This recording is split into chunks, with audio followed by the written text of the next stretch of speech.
Bună, dragilor, și bine ați venit la o nouă citire. Dacă titlul te-a atras, înseamnă că ai aici cu siguranță un mesaj pentru tine. Îți mulțumesc pentru că mă urmărești, îți mulțumesc pentru că mi ești alături. Dacă vrei și tu o astfel de citire, te invit oricând cu drag doar pe aplicația de tarot și astrologie Cristina Zurba, disponibilă atât pe iPhone cât și pe Android.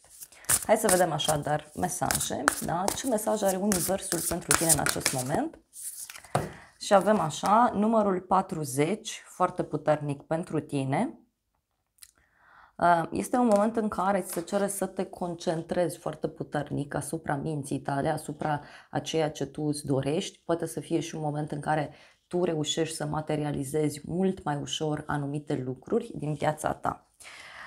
Văd aici și o perioadă în care sinceritatea e importantă. E o perioadă în care ți se cere să te concentrezi foarte mult, da? Să ai o minte foarte stabilă.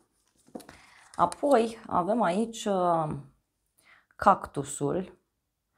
Ți se spune că ai foarte multe resurse. Avem numărul 29. Eu m-aș gândi aici că e vorba de resurse din punct de vedere energetic. E ca și cum ai o conexiune specială în acest moment cu planul divin, ai o conexiune specială cu tot ceea ce ține de partea de cunoaștere. E ca și cum ai mai multe informații, fie legate de o relație, fie legate de o prietenie, fie legate de o colaborare sau pur și simplu ai mai multe informații în general din punct de vedere energetic, da? E ca și cum simți lucrurile mult mai profund. Hai să vedem încă un mesaj de la oracolul șamanic. Ce trebuie tu să știi? Ok, următorul mesaj este despre jocurile coroanei. Ți se spune să folosești puterea într-un mod corect, avem cifra 8 foarte puternică, deci poate e un moment aici în care ți se cere să folosești puterea ta mult mai bine, e ca și cum ți se cere să nu profiți de o anumită poziție pe care o ai, de o anumită putere pe care tu o ai, ți se cere să fii onest, în primul rând cu tine și apoi cu ceilalți. E ca o luptă aici, da? E și ca o putere care ți se oferă, doar că puterea asta să știi că vine și cu o responsabilitate la pachet. Apoi avem numărul 31 în mâna ta. Universul este partenerul tău, deci în legătură cu ceea ce tu vrei să faci, că și cum Universul te susține, ți este alături, Universul te ghidează. De asemenea, pot să văd clar aici că e vorba de o perioadă în care lucrurile sunt mult mai clare pentru tine și că și cum ai o susținere specială. Da? Uite, avem numărul 32, conexiuni, deci că și cum ai niște conexiuni, e ca și cum întâlnești oamenii potriviți la momentul potrivit. Ești în poziția în care trebuie. Da? E ca și cum reușești să te adaptezi, mai este aici. Hai să vedem și oracolul lunii. Ce mesaje are pentru tine în acest moment? Și avem energia câștigă momentul. Deci e o perioadă în care, uite, emoțiile te pot copleși, poate să fie o perioadă în care și lucrezi din punct de vedere energetic foarte puternic, dar mai văd eu aici și o perioadă în care e posibil să ai de-a face cu partea aceasta feminină. Da? E ca și cum partea feminină din tine agită spiritele sau chiar o femeie din viața ta. La bază avem arată lumii cine ești tu cu adevărat, avem o lună plină învărsător, deci poate e un moment în care ți se cere să dai dovadă de autenticitate, să rupi toate acele lucruri care nu ți aparțin, poate chiar să te îmbraci așa cum simți, să faci ceea ce simți. Mai vreau un mesaj. Și avem nodul sud, da? Uite aici spune să nu lași trecutul să te tragă înapoi. Da? Poate să fie vorba și despre o situație karmică în care ești pus, o situație în care ai mai fost pus în altă viață, poate. Sau în viața asta, da? Ai mai fost pus într-o astfel de situație, doar că acum ți se cere să acționezi diferit, da? Ca să ieși din acea situație. Și avem așa, o lună plină îmbrățișează divinitatea. Un nou început este aici. Deci e un nou început pentru tine, un alt drum, o altă cale din punct de vedere divin. Hai să vedem în continuare, da? Ce spune și acest oracol, oracolul Gaia. A ieșit primul mesaj și avem așa: iarna se termină, regenerare, renaștere, o energie pozitivă. Avem numărul 16, deci aici este vorba despre o renaștere a ta, da? Fie sub o altă persoană, fie este vorba despre a-ți da o resetare în viață, însă resetarea asta simt eu să-ți transmit aici că începe cu tine, cu modul tău de a aborda oamenii, cu modul tău de a aborda o situație. Adică dacă până acum ai abordat o persoană într-un anumit fel și ai văzut că nu s-au legat lucrurile, acum încearcă să abordezi diferit. Însă, repet, ți se cere să dai dovadă de dreptate, primul rând cu tine. Deci e clar aici vorba despre o regenerare, despre o resetare, poate prin care universul ăsta vrea să treci. A te gândi la tine sau cineva se gândește la tine. Gânduri bune, liniște, pace. Uite, avem vești pozitive care vin către tine. Mai vreau un mesaj. Și avem așa, zeul lunii, vindecare, emoții care nu sunt ascultate. Aici eu simt că e ca și cum ești dominat de anumite emoții și pe de o parte e nevoie să le asculți, doar să nu te lași cumva dominat de ele și să iei decizii la impuls. Este despre a face ceea ce tu simți.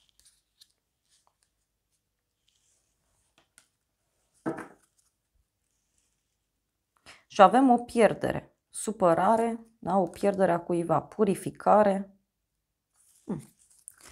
Mai vreau un mesaj important și avem numărul 18. E ca și cum, e ca și cum simți nevoia aici să te izolezi de lume sau simți nevoia să stai tu cu tine. Ți se cere totuși să te apropii foarte mult și de partea aceasta de natură, simt eu să-ți transmit. Deci, poate chiar de adevărata ta natură. Pentru că la bază avem pace. E ca și cum reușești să-ți găsești pacea, reușești să-ți găsești liniștea. E ca și cum vezi lucrurile mult mai luminoase. Hai să vedem ce mesaj are și tarotul pentru tine în acest moment. Ce trebuie tu să cunoști. Bun, și avem așa. Avem 4 de cupe. Da? Știu, e ca și cum, uite, e cineva aici care a suferit o pierdere. E ca și cum aveai 4 proiecte, unul nu funcționează, dar 3 sunt ok. Poate să fie și un moment în care, uite, tu nu ești foarte deschis în legătură cu un nou început, în legătură cu o situație anume, pentru că la bază avem totuși asul de spade, care e clar aici vorbește despre un nou început, despre o nouă regulă, despre o nouă viață. Poate pentru unii să fie aici și o stare de oboseală.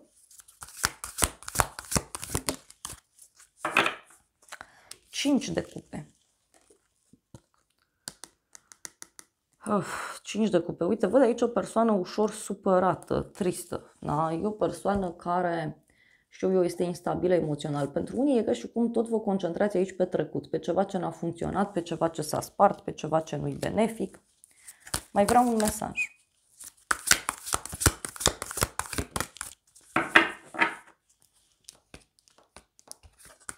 Și avem așa, 6 de monede, da? 6 de monede, uite, care poate să vină aici și cu un echilibru din punct de vedere material, poate să fie și că ceva nu ți-a ieșit, fie legat de bani, fie legat de cumpărături, poate are legătură și cu faptul că tot încerci aici să te împarți într-un mod egal între profesie și casă, între dragoste și prieteni și cu siguranță poate acest lucru, știu eu, obosește. Da? Și avem aici și un valet de monede, deci e ca și cum ți se cere să studiezi puțin lucrurile diferit și poate chiar să fii deschis în fața acestui nou început care simt eu că îți poate aduce foarte multă prosperitate. Următorul mesaj este 2 de bâte, deci e ca și cum aici uite să fac niște planuri pentru un drum lung, planuri pentru un termen mai lung. E ca și cum aici e posibil să stai, să analizezi lucrurile în profunzime, să vezi ce îți poate aduce ca și perspectivă de viitor. Posibil pentru unii să fie aici un plan, da, care necesită foarte multă strategie, foarte multă atenție. Iar apoi avem 5-ul de bâte și cavalerul de bâte. Deci, uite, văd aici o persoană geloasă, o persoană agitată.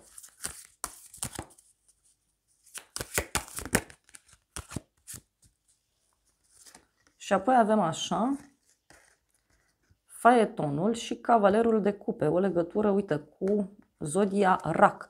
Aici, pentru unii, ce simt eu, că e ca și cum vi se pregătește ceva, e ca și cum fie e o propunere în dragoste, fie pentru unii este vorba despre o veste bună, o invitație pe care o primiți, cineva care e la drum și care vă dă o veste bună pentru suflet.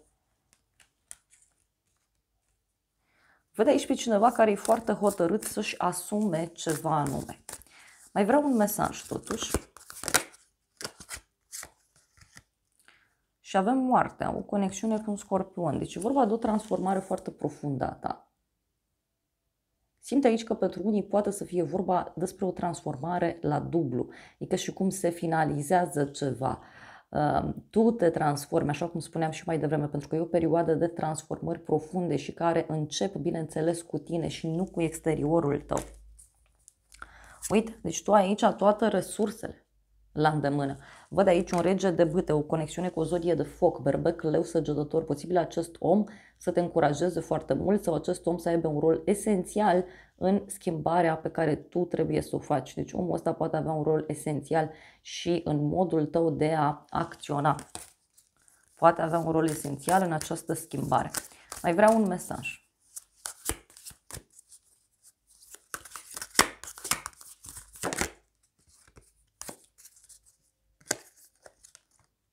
Zece de spade. Deci aici e vorba de un sfârșit. Da? Un sfârșit care este inevitabil și pe care cumva trebuie să-l acceptați. Posibil ca pentru unii, atenție, să vi se ofere altceva, o altă oportunitate, un alt proiect sau să apară o altă persoană care cumva să vă distragă atenția de la ceea ce aveți deja, de la situația în care sunteți. Și uite, avem regele de monede, 8-ul de spade, da? Aici e vorba de un personaj foarte încăpățânat, care e posibil să vă țină în loc, sau faptul că nu doriți să faceți o schimbare, faptul că aveți nevoie de o oarecare siguranță. Uite, avem 7 de cupe, adică e ca și cum cineva aici tot promite multe, dar nu face nimic din tot ce spune.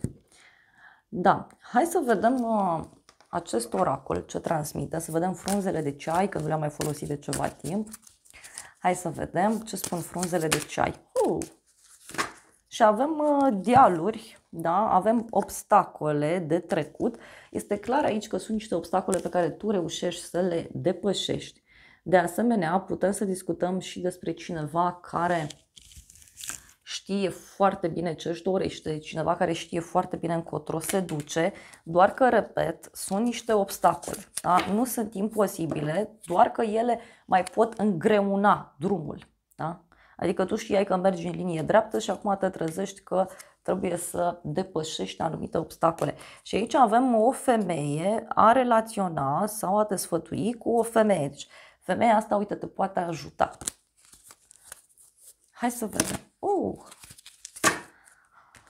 Au ieșit mai multe mesaje. Atenție, avem așa, delfinii, da? Un câștig financiar, ceva neobișnuit care vine. Ca și cum ai făcut tu ceva bun în trecut, ai făcut o faptă bună și acum vin lucruri către tine. Apoi avem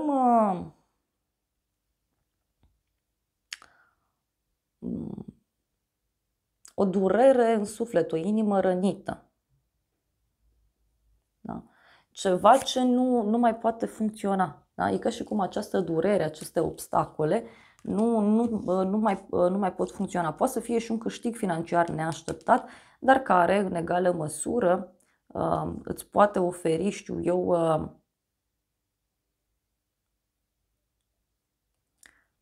altceva. E ca și cum te ajută să treci peste această durere. E ceva, uite, care te încântă. E ceva ce se petrece aici foarte, foarte rapid. Iar apoi avem iepurele, prea multă îngrijorare în legătură cu chestiunile sexuale. Da? Deci poate e cineva care se îngrijorează prea mult aici în legătură cu o situație. Nu? sau chiar în legătură cu situația aceasta. Apoi avem turnul, o fundație solidă, succes cu efort. Eu cred că aici ție ți se pregătește ceva mare, doar că ți se cere clar să depui foarte mult efort pentru a reuși să dobândești acest succes. Apoi avem vulturul, da? O persoană depresivă, anxioasă,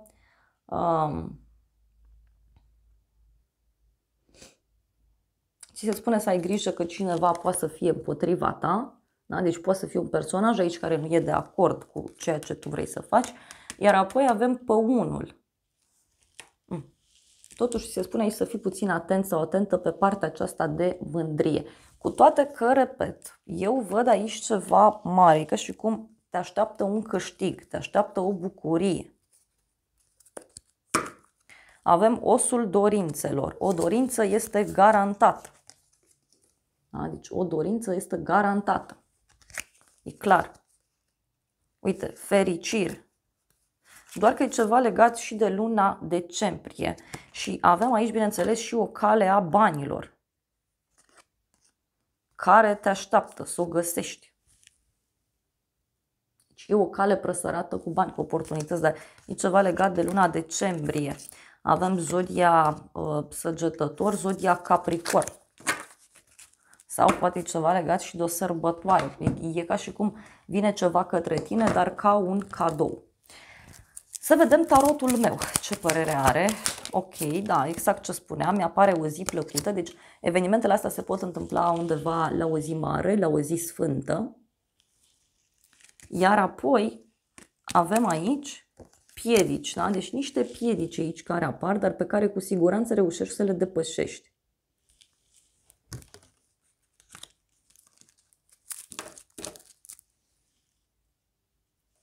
Avem lacrimi.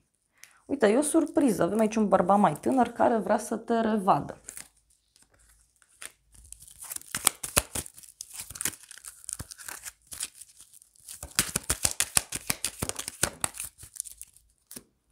Și avem așa, un prieten sincer și bani puțini și supărare. Deci aici poate, bineînțeles, să fie vorba pentru unii dintre voi și despre un prieten care are niște probleme și care poate avea o influență mare asupra acestei situații. Da? Uite, avem o scrisoare, o veste de la o persoană vicleană, exact ce spuneam. Deci e un personaj aici care e mai viclean din fire și care își cam urmărește interesul.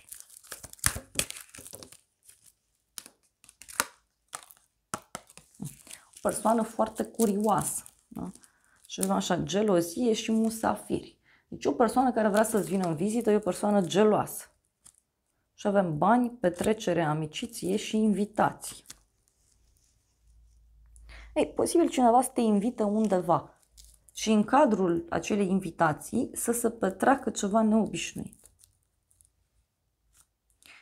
Vreau să vedem și acest oracol ce spune în încheiere. Ok, avem fluturele, a crește, următoarea fază, a vindeca acel copil interior și de asemenea a lăsa trecutul în urmă. E ca și cum îți cresc aripi. Da? Îți cresc aripi, te înalți, te eliberezi. Iar apoi avem fotografii, cineva care se uită la fotografii, cuiva este dor de tine și e o persoană aici supărată și o persoană care, știu eu, își poate dori să-și facă noi amintiri cu tine.